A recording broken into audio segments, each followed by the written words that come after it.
Hello दोस्तों, तो कैसे हैं आप सभी का मेरे यूट्यूब चैनल पे बहुत बहुत स्वागत है। दोस्तों मैं हूं CA Arpan Jain, recently qualified CA in December 21। जी हाँ दोस्तों, आज की जो वीडियो है इसमें मैं जो 12th के स्टूडेंट हैं या फिर जो 10th में पढ़ रहे हैं, जिनका जो गोल है वो चार्टेड अकाउंटेंट बनना है, तो उनके लिए मैं आज की जो वीडियो है इसमें मैं आपके लिए जितने भी क्वेश्चन आपके माइंड में चल रहे हैं इनके बारे में आपके लिए बताऊँगा। तो दोस्तों मैं आपके लिए बताता हूँ कि जो कॉमन जो डाउट हैं जो मैं इस वीडियो में एड्रेस करने जा रहा हूं, तो आपके लिए मैं वन बाय वन बताता हूं कि बताऊंगा अपनी वीडियो में कि आखिर कौन सीए होता है, सीए की पावर क्या होती है, जॉब अपॉर्चुनिटीज़ के बारे में बताऊंगा, फिर सीए करने में कितना ड्यूरेशन लगता है, फिर ये बताऊंगा, फिर आपके लिए फिर मैं बताऊंगा कि who will conduct CA exam, मतलब सीए के एग्जाम कौन कराता है, फिर मैं आपके लिए बताऊंगा कि सीए और ग्रेजुएशन करना पॉसिबल है कि नहीं है, फिर आपके मन में जो डाउट रहता है कि 12th के परसेंट मैटर करते हैं या नहीं करते, और सीए में आपके लिए जो मेजर लर्निंग रहेगी वो क्या आपके लिए मेजर लर्निंग जो सीखने के को मिलेगा उसके बारे में मैं बताऊंगा। फिर मैं बताऊंगा आपके लिए सीए करना है तो आपके लिए कितने कितनी और स्टडी करनी पड़ेगी, इसके बारे में मैं बताऊंगा। फिर एक जो डाउट रहता है कि आप मैथ और नॉन मैथ स्टूडेंट ये ज़्यादा मैटर करता है, ये आपके मन में ये डाउट रहता होगा, तो इसके बारे में बताऊंगा।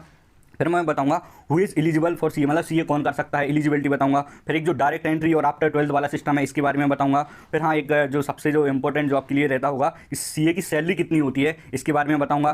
फिर सीए की अपन के लिए क्लास कैसे करनी है इसके बारे में भी बताऊंगा। फिर ये इसमें सीए करने में अपना खर्चा कितना आएगा, इंक्लूडिंग कोचिंग आईसीआई के, और आप जिस सिटी में रहोगे उसके बारे में मैं बताऊंगा। फिर आर्टिकलशिप के एक्सपीरियंस बताऊंगा कि आपके लिए आर्टिकलशिप में क्या क्या करना पड़ता है, क्या क्या होता है, उसके बारे में भी बताऊंगा। फिर एग्जाम लेवल बताऊंगा कि कितनी लेवल में सीए का एग्जाम होता है, और जो आईसीआई के द्वारा जो वेरियस ट्रेनिंग दी जाती हैं इनके बारे में बताऊंगा। तो दोस्तों आप सभी से रिक्वेस्ट है आप वीडियो को अंत तक जरूर देखें, आपके लिए ये वीडियो देखने के बाद सीए की कंप्लीट अंडरस्टैंडिंग हो जाएगी। तो चलिए दोस्तों, अपन अब ज़्यादा टाइम खराब नहीं करते हैं और वन बाय वन अपन देखना शुरू करते हैं। दोस्तों सबसे पहले डाउट आता है सीए आखिरकार है कौन, इसकी पावर क्या होती है और जॉब अपॉर्चुनिटी। ये बेसिक डाउट है, ये हर जो स्टूडेंट है चाहे वो 10th 12th मतलब सीए करना चाह रहा है उसके मन में रहता होगा।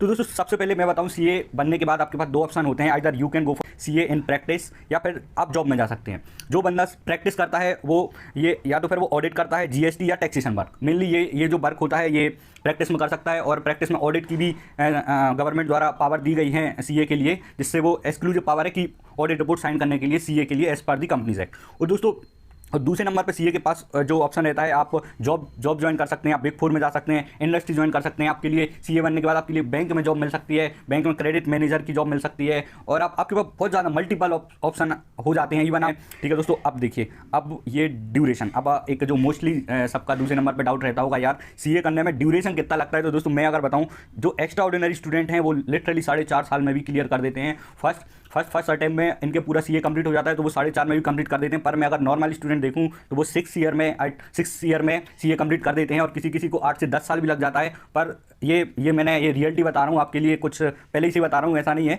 तो ये है। फिर देखो, फिर ये है कि who will conduct the CA exam, CA के एग्जाम कौन कराता है, ये भी आपके मन में डाउट रहता होगा। तो इसकी एक सेपरेट बॉडी है, उसका नाम है ICI, institute of chartered accountant of India, वो कराती है। और आप दोस्तों, आप सबसे ज़्यादा आपके लिए क्वेश्चन जो फेस करना पड़ेगा, या फिर जो मेरे फाउंडेशन के स्टूडेंट जो मेरी वीडियो देख रहे होंगे, कि आपसे लोग पूछेंगे आप कौन से कॉलेज से सीए कर रहे हैं। तो दोस्तों सीए में कोई कॉलेज नहीं होता है, ये मैं आपके लिए बता रहा हूँ। आप सीए अपने घर से भी बैठकर भी तैयारी कर सकते हैं, आप अपने गाँव में, आप जहाँ पे भी रहते हैं वहाँ पे तैयार कर सकते हैं। तो इसके लिए कोई कॉलेज वगैरह जाने की जरूरत नहीं है, ये मैं अभी से क्लियर कर रहा हूँ। चौथे नंबर पर जो डाउट रहता है आप लोगों को, क्या सीए और ग्रेजुएशन ये दोनों साथ में करना पॉसिबल है कि नहीं।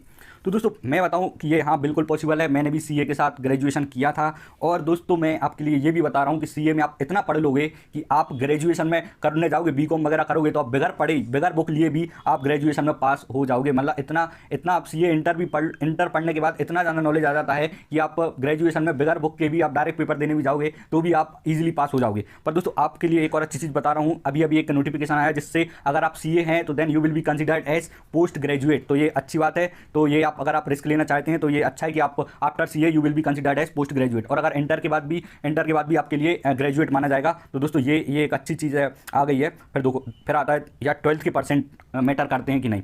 12th देखो, सीए में एंट्री लेने के लिए कोई सा भी परसेंटेज क्राइटेरिया नहीं है सिर्फ आपके लिए। तो अगर आपके पासिंग परसेंटेज हैं तो आप ओनली 33%, तो आप इजीली सीए में एंट्री कर सकते हैं। अब देखिए, अब आती है जो मेजर लर्निंग। अगर मैं अपनी जर्नी में बताऊं, मैंने सीए के ड्यूरेशन में मैंने सबसे ज़्यादा क्या सीखा दोस्तों, सबसे ज़्यादा था पेशेंस। पेशेंस आपके लिए बहुत ज़्यादा आ जाता है जब, क्योंकि आप फेल होते हैं तो आपके लिए अपने आप के लिए सेल्फ मोटिवेटेड रखना पड़ता है। आप पॉजिटिविटी आ जाएगी, मतलब ये आपके लिए बहुत ज़्यादा आएगा। आप हार्ड वर्किंग हो जाएंगे सीए में आने के बाद, आपका डेडिकेशन दिखेगा, आप मतलब डेडिकेशन। और मैं आप सभी के लिए यही रिक्वेस्ट करूँगा, आप सीए में आने से पहले कि आप हमेशा अच्छे फ्रेंड सर्कल के साथ रहें जो अच्छी पढ़ाई करते हैं, ये आपके लिए बहुत ज़्यादा हेल्पफुल होगा। फिर दोस्तों अब जो नेक्स्ट डाउट आता है कि यार अपन के लिए सीए में पढ़ाई कितनी करनी है। ये मतलब ऑनेस्टली बताऊं, आपके लिए 10 से 12 घंटे पढ़ाई करनी पड़ेगी, इंक्लूडिंग आप अगर जैसे कोचिंग जाते हो उसका टाइम भी अगर इसमें इंक्लूड कर लें, और बाद में अगर आपको सेल्फ स्टडी करना है तो एग्जाम के 1-2 महीने पहले एटलीस्ट 12 घंटे तो पढ़ाई करनी ही करनी है, और फाइनल में 5-6 महीने की मेहनत है। तो मतलब हर टाइम पे अलग अलग मेहनत है, पर मैं ये बोल रहा हूँ इधर आपको पढ़ाई करनी पड़ेगी। ईजी बिल्कुल नहीं है, पर और बहुत ज़्यादा टफ भी नहीं है, पर ईजी तो बिल्कुल भी नहीं है। आपको इधर मेहनत तो करनी पड़ेगी सीए में। अब एक और जो डाउट आता है कि मैथ और नॉन मैथ मतलब ये मैं बता रहा हूँ। देखो, अगर आपका जैसे 12th कॉमर्स और मैथ का है तो बहुत ज़्यादा एक्सीलेंट है, आपके लिए बहुत ज़्यादा हेल्पफुल होने वाला है, क्योंकि फाउंडेशन में एक सब्जेक्ट होता है मैथ का, उसमें आपके लिए एक ज़रूर अच्छा कॉन्फिडेंस मिलेगा।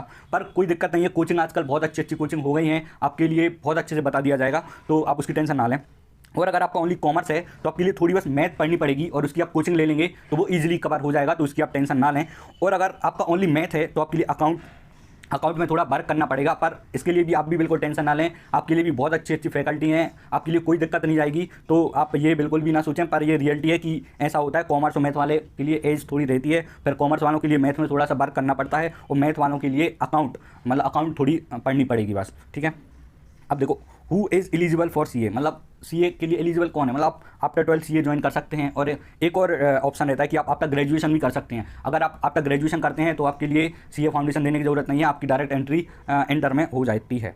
फिर दोस्तों 10वें नंबर पे एक जो पूछते हैं कि direct entry versus after 12th, तो ये क्या चीज़ है डायरेक्ट एंट्री। मतलब देखो, सबसे पहले तो आफ्टर 12th तो डायरेक्ट आपके 12th के एग्जाम होते हैं और आप फाउंडेशन के लिए अपीयर हो सकते हैं। उसका एक रजिस्ट्रेशन होता है, तो वो आप पहले से रजिस्ट्रेशन कर लें, है ना, सीए का। और ग्रेजुएशन के बाद भी आप जाओगे तो आपके लिए फाउंडेशन नहीं देना पड़ेगा, ठीक है। पर मेरी एडवाइस हमेशा यही है कि अगर आप ग्रेजुएशन के बाद ना जाएं, मतलब ग्रेजुएशन के बाद जाने से अच्छा बेटर ऑप्शन ये है कि आप आफ्टर 12th जाएं, ये आपके लिए बहुत ज़्यादा बेनिफिशियल होगा, क्योंकि आपके इसमें 3 साल बच जाएंगे, ठीक है। तो ये मेरी एक एडवाइस थी। फिर हाउ टू टेक, मतलब सीए की जो क्लास होती हैं वो कैसे होती हैं। इधर आपके पास बहुत सारे ऑप्शन है, आप पेन ड्राइव ले सकते हैं, पेन ड्राइव आप लोगे किसी भी ऑनलाइन आपके लिए मिल जाएंगे, आप ऑनलाइन परचेज करोगे और आप पेन ड्राइव आप अपने लैपटॉप में लगाकर देख सकते हैं। पर पेन ड्राइव लेने में आपके लिए बहुत ज़्यादा डेडिकेशन चाहिए, आपके लिए मतलब अपना डेडिकेशन ये बहुत ज़्यादा इंपॉर्टेंट है ना। और फिर दूसरे नंबर पर आप कोचिंग इंस्टीट्यूट भी ज्वाइन कर सकते हैं, बहुत सारे कोचिंग इंस्टीट्यूट हैं। लाइक मैं इंदौर में हूँ तो इंदौर में भी बहुत सारे कोचिंग इंस्टीट्यूट हैं, तो आप उधर भी ज्वाइन कर सकते हैं। आप किसी भी सिटी में हो कोचिंग इंस्टीट्यूट, आप रिव्यू लें, अपने सीनियर से डिस्कस करें, और आपके लिए कोचिंग इंस्टीट्यूट जाकर भी आप ऑफलाइन कर सकते हैं। दोस्तों आजकल एक और चीज़ चल गई, सैटेलाइट क्लास चल गई है, कि जहाँ पर टीचर डायरेक्ट दिल्ली या मुंबई, मतलब हर सिटी से पढ़ाते हैं और आपके सेंटर पे आते हैं, तो आप वहाँ पर भी लाइव क्लास चलती है, बस सैटेलाइट के द्वारा चलती है, तो आप ऐसे भी क्लास ले सकते हैं। तो ये था कि सीए कैसे क्लास कर सकते हैं। अब दोस्तों अब आता है कॉस्ट, इसमें पैसा कितना लगेगा। दोस्तों देखो, पैसे का अगर मैं बताऊं तो सबसे पहले आपके लिए कुछ फीस देनी पड़ती है आईसीआई के लिए। देखो फाउंडेशन में अप्रॉक्स, मैं एग्जैक्ट अमाउंट नहीं बता रहा हूँ पर अप्रॉक्स बता रहा हूँ, फाउंडेशन में आपको 10,000 रुपये लगेगा, इंटर में 20,000 रुपये की फीस देनी पड़ेगी, और फाइनल में आपके लिए अप्रॉक्स 25,000 की ये फीस रहेगी। फिर आपके लिए आईसीआई की कुछ ट्रेनिंग होती है। ट्रेनिंग ऐसा होता है कि मतलब आप जब बिफोर आर्टिकलशिप ज्वाइन करते हैं तो आईसीआई की 2 ट्रेनिंग करनी पड़ती है, जो पर्सनैलिटी डेवलपमेंट की होती है, और उसमें थोड़ा कंप्यूटर का भी नॉलेज दिया जाता है, मतलब एक्सेल वर्ड ये सब थोड़ा सिखाया जाता है। और फिर 2 ट्रेनिंग अभी होती हैं। फिर आप जब सीए फाइनल आर्टिकलशिप कर ले तो फिर, और सीए फाइनल में चले जाते हो तो आपके लिए फिर एडवांस आईटी और पर्सनालिटी डेवलपमेंट की दूसरी क्लास होती है। तो इसका भी अप्रॉक्स अगर खर्चा देखें तो ये 30,000 रुपये में ये चारों ट्रेनिंग हो जाती हैं, ठीक है दोस्तों। फिर देखिए, फिर आपके लिए मैं बताऊंगा, आपके लिए कोचिंग लेनी पड़ेगी। बहुत सारे स्टूडेंट सेल्फ स्टडी करते हैं, पर मैं रिकमेंड करूंगा आप कोचिंग ही करें। कोचिंग करने से आपके लिए बहुत ज़्यादा हेल्प होगी, और कोचिंग कहीं से भी ले लें। तो दोस्तों फाउंडेशन के लिए अप्रॉक्स आपकी कोचिंग हो जाएंगी 35,000 में, इंटर की हो जाएंगी 60,000 में, और फाइनल की हो जाएंगी 80,000 में। तो ये आपका ये खर्चा रहेगा कोचिंग का। अब दोस्तों एक सिटी एक्सपेंस रहेगा। सिटी एक्सपेंस मतलब आप किस सिटी में रह रहे हैं। अगर मान लो आप लोकल वाले बंदे हो तो आपके लिए ये खर्चा नहीं रहेगा, पर आप जैसे मान लो किसी मतलब सिटी से दूसरी सिटी में शिफ्ट हो रहे हैं तो अप्रॉक्स वो आपके ऊपर डिपेंड करेगा, मतलब कितने में आपका चलता है। पर अप्रॉक्स आपका 8,000 to 10,000 रुपीज़ आपका पर मंथ ये एक्सपेंस भी रहेगा। तो ये था। फिर दोस्तों फिर आता है अब एक डाउट रहता है कि आर्टिकलशिप भी होती है। तो आर्टिकलशिप पहले तो मैं बता रहा हूँ, आर्टिकलशिप करना मैंडेटरी है। आर्टिकलशिप 3 साल की होती है, और आपके लिए किसी सीए के अंडर में जो चार्टर्ड अकाउंटेंट इन प्रैक्टिस है उसके अंडर में आपके लिए आर्टिकलशिप करनी होती है। और आप आर्टिकलशिप कर सकते हो। इंटर के 2 ग्रुप होते हैं, मतलब मैं अभी थोड़ी देर से बताऊंगा। इंटर का अगर आपका एक ग्रुप निकल जाता है तो आप आर्टिकलशिप कर सकते हैं। ठीक है दोस्तों, अभी मैं ज़्यादा एक्सप्लेन नहीं कर रहा हूँ क्योंकि आप जब ज्वाइन करोगे तो आपके लिए ऑलरेडी चीज़ें समझ में आती जाएंगी। अब दोस्तों देखो एग्जाम लेवल कैसे होता है। देखो सबसे पहले होता है फाउंडेशन का एग्जाम होगा, फाउंडेशन के 4 सब्जेक्ट। ठीक है दोस्तों, फिर आप देखोगे फिर सेकंड नंबर पे होगा इंटर का। इंटर में 2 ग्रुप होते हैं, दोनों ग्रुप में मतलब 4-4 सब्जेक्ट होते हैं, तो टोटल आपके लिए 8 सब्जेक्ट इंटर में रहेंगे। ऐसे फाइनल में 2 ग्रुप होते हैं और 4-4 सब्जेक्ट रहेंगे, और तो आपके लिए टोटल इसमें 8 सब्जेक्ट देने पड़ेंगे। तो दोस्तों मेन अगर मैं सब्जेक्ट बताऊं ओवरऑल सीए, मतलब आप पूरा सीए करोगे तो आपके लिए मेन कौन कौन से जो सब्जेक्ट रहेंगे जिन पे आप एक्सपर्टाइज मतलब आपको नॉलेज मिलेगा। तो देखो दोस्तों आपके लिए अकाउंट आपकी लेवल बाय लेवल बढ़ती जाएगी। फाउंडेशन में बेसिक रहेगी, फिर आईपीसीसी में थोड़ी एडवांस होगी, फिर मतलब ऐसे बढ़ती जाएगी, लेवल बढ़ता जाएगा। फिर आपके लिए ऑडिट में भी आपके लिए बहुत ज़्यादा नॉलेज मिलेगा। फिर आप फाइनेंशियल मैनेजमेंट मतलब जो शेयर बाजार होता है इसमें ये थोड़ा पोर्टफोलियो मैनेज करना, ये इसका भी नॉलेज मिलेगा। फिर आप टैक्सेशन में आप डायरेक्ट टैक्स देख लें, या फिर जीएसटी, इसका भी आपके लिए बहुत ज़्यादा एक्सपर्टाइज नॉलेज मिलेगा। फिर आप इकोनॉमिक्स, ये आपके लिए सीपीटी में पढ़ने के लिए मिलेगी। मैथ, ये भी आपको सीपीटी में बेसिक मैथ रहेगी। ठीक है, और दोस्तों एक और सीपीटी में एक ओपन बुक एग्जाम होता है फाइनल में, जहां आप एक आपके लिए सब्जेक्ट चूज करना पड़ता है और आप बुक से ले जा सकते हैं और बुक में देख कर लिख सकते हैं। वो भी होगा, उसकी भी मैं आपके लिए डिटेल में नहीं बता रहा हूँ। फिर दोस्तों ये देखो, ये एक लॉ का भी होता है, लॉ एग्जाम। लॉ में आपके लिए बहुत सारे एक्ट रहेंगे, वो कंपनीज एक्ट पढ़ना पड़ेगा, ये इसकी भी एक्सपर्टीज नॉलेज। फिर ITSM का भी नॉलेज दिया जाएगा आपके लिए। तो दोस्तों बहुत सारे ये सब्जेक्ट हैं, मतलब आप जब कंप्लीट सीए बन जाओगे तो आपके लिए इन सारे जो सब्जेक्ट हैं इनका आपके लिए नॉलेज हो जाएगा। अब दोस्तों अब जो ICAI की बहुत सारी ट्रेनिंग होती है, इनका भी मैं थोड़ा सा ओवरव्यू दे रहा हूँ कि देखो ICAI की जो ट्रेनिंग होती है नॉर्मली, अभी कोविड आ गया था तो ऑनलाइन हो रही थी, पर नॉर्मली ये ट्रेनिंग आपके लिए ICAI के चैप्टर ऑफिस में जाके करनी पड़ती है। आपके जो घर के पास में जो भी चैप्टर ऑफिस है उधर आपको जाके करनी पड़ेगी, और ये बहुत ही अच्छी ट्रेनिंग होती है, आपके लिए बहुत ज़्यादा लर्निंग मिलेगा। एक पर्सनालिटी डेवलपमेंट की होती है, उसमें आपके लिए पब्लिक स्पीकिंग और आपके लिए कम्युनिकेशन स्किल पर बहुत ज़्यादा आपके लिए सिखाया जाता है। फिर एक IT ट्रेनिंग भी होगी, उसमें आपके लिए बेसिक वाइड एक्सेल ये सिखाया जाएगा। फिर आप जब दूसरी ट्रेनिंग एक IT और एक एडवांस ITT होती है, तो उसमें अलग टाइप के ये आपके लिए नॉलेज दिया जाएगा। अब और उसमें जो ट्रेनिंग होती है उसमें MS ऑफिस बहुत सारी चीज़ें सिखाई जाती हैं। तो अभी तो मैं बस थोड़ा सा ओवरव्यू दे रहा हूँ। तो दोस्तों ये थी मतलब मेरी पूरी मतलब ये जो आपके जो कॉमन डाउट थे। और दोस्तों आप सभी के जो भी डाउट हैं आप कमेंट बॉक्स में ज़रूर पोस्ट करें, मैं कोशिश करूँगा आपका रिप्लाई देने के लिए। और हाँ, जो फॉर मोर अपडेट मैं आप सभी से रिक्वेस्ट करूँगा कि कनेक्टेड विद माई चैनल, और आपके लिए जो भी अपडेट होंगे वो मैं आपके लिए देता रहूँगा। ठीक है दोस्तों, तो ये था अबाउट CA में आपके लिए क्या क्या करना था, और मैंने कोशिश की है कि मैं अपने पूरे ओपिनियन, पूरे जितना भी अपना नॉलेज है मैं आपके साथ शेयर करूं। मैंने सारे पॉइंट हाईलाइट किए। तो ठीक है दोस्तों, मिलते हैं फिर, बाय बाय।